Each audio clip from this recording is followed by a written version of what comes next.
8월 25일 월요일. 모든 공로를 하나님께. 한나라의 왕이 어느 날 매우 만족스러운 식사를 했습니다. 왕은 큰 상을 주려고 요리사를 불러 칭찬했습니다. 그런데 요리사는 자신의 공이 아니라고 말했습니다. 오늘따라 유독 재료가 싱싱했습니다. 저보다는 식료품점 주인에게 더 큰 공이 있습니다.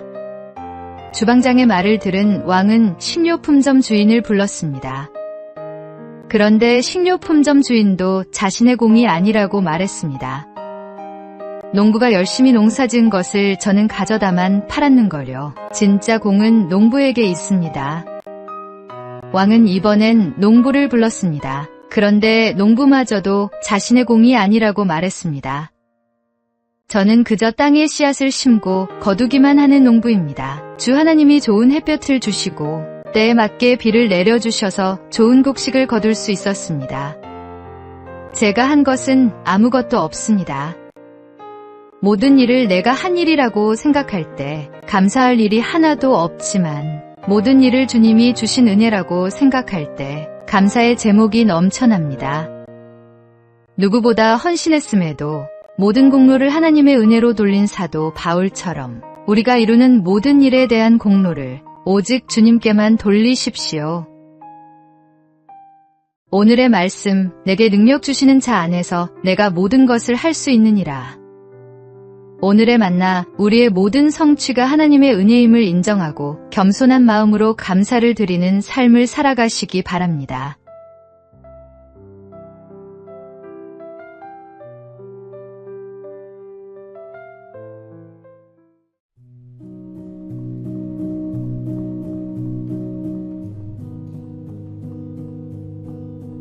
(8월 26일) 화요일. 받은 복을 헤아리라. 고린도후서 8장에는 마게도냐 교회와 고린도 교회라는 완전히 다른 상황에 처한 교회가 나옵니다. 마게도냐 교인들은 매우 가난했으나 고린도 교인들은 부유했습니다. 마게도냐 교인들은 제대로 성경을 배우지 못했으나 고린도 교인들은 최고의 제자들에게 성경을 배웠습니다. 그러나 이 두 교회에는 더 크고 결정적인 차이가 있었습니다. 바로 헌금입니다. 더 못 살고 제대로 배우지 못한 마게도냐 교인들이 오히려 고린도 교인들보다 훨씬 더 많은 헌금을 드렸습니다. 이런 이유로 사도 바울은 몇 번이나 마게도냐 교인들을 칭찬하면서 고린도 교인들에게 이런 모습을 배우라고 종용했습니다. 그 이유는 고린도 교회 성도들 역시 매우 훌륭한 성도들이었지만 훨씬 열악한 상황에 처한 마게도냐 성도들보다 적은 헌금을 내고 있었기 때문입니다. 주님을 목숨보다 소중히 여긴다고 고백하면서 헌금 드리는 것을 아까워하는 사람의 믿음을 누가 진실로 여기겠습니까? 이런 이유로 사도 바울도 고린도 교회 성도들에게 말과 지식이 풍성한 만큼 주님께도 풍성하게 드릴 것을 권유한 것입니다. 세상의 모든 것을 아끼지 않고 우리에게 주신 주님께 우리는 무엇을 드리고 있습니까? 받은 복을 헤아려 보십시오. 우리의 믿음을 따라 주님께 드릴 수 있는 최선의 것을 최대한 많이 망설임 없이 드리십시오. 오늘의 말씀, 각각 그 마음에 정한 대로 할 것이요 인색함으로나 억지로 하지 말지니 하나님은 즐겨내는 자를 사랑하시느니라. 오늘의 만나, 하나님께서 주신 은혜를 헤아려 보고 그에 합당한 감사의 예물을 기쁜 마음으로 드리시기 바랍니다.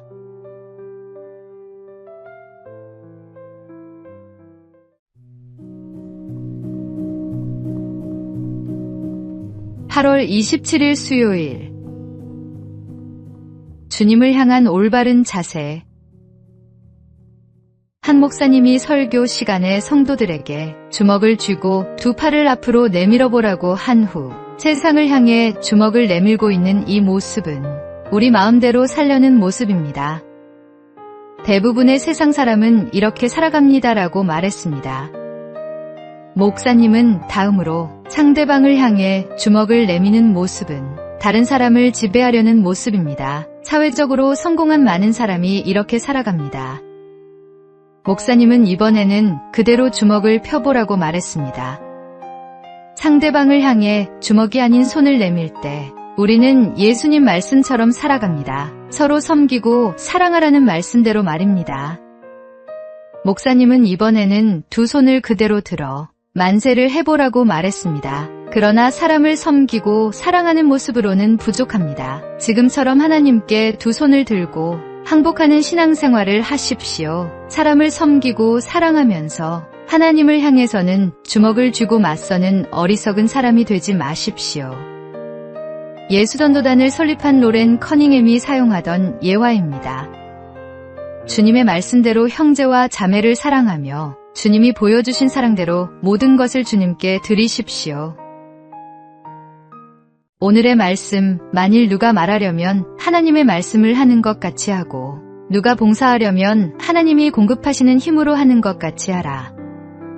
오늘의 만나, 하나님께 완전히 항복하고 순종하는 마음으로 형제자매를 사랑하며 섬기는 삶을 살아가시기 바랍니다.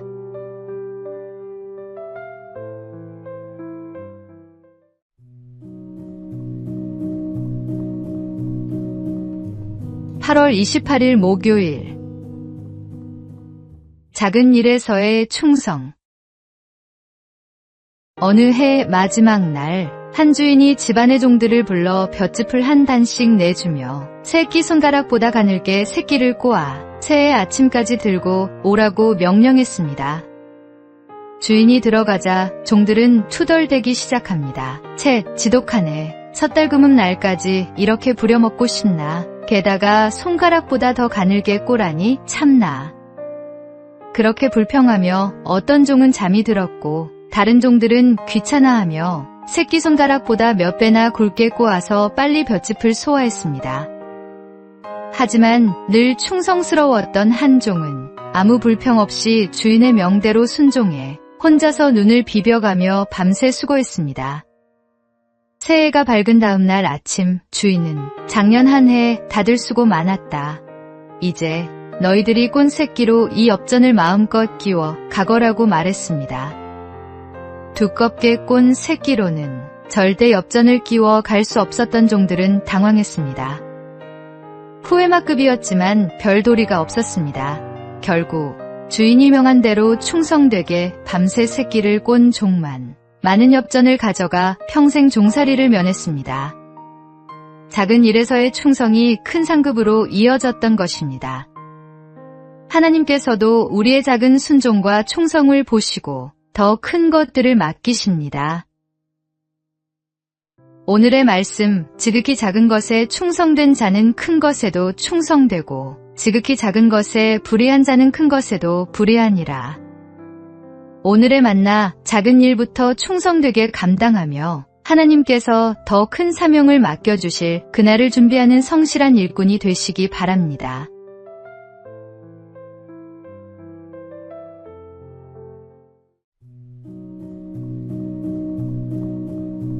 (8월 29일) 금요일. 작은 친구들의 큰 걱정. 묵과 닿은 강가 한쪽, 오랜 친구인 피라미, 잠자리, 개미가 모였습니다. 피라미가 먼저 걱정을 꺼냈습니다. 얘들아, 요즘 들어 수영 실력이 많이 늘었어. 그러다 보니 이 좁은 강가에만 계속 있는 게 괜히 답답하게 느껴지는 거야. 어쩌면 이 물이 나에겐 너무 작은 게 아닐까?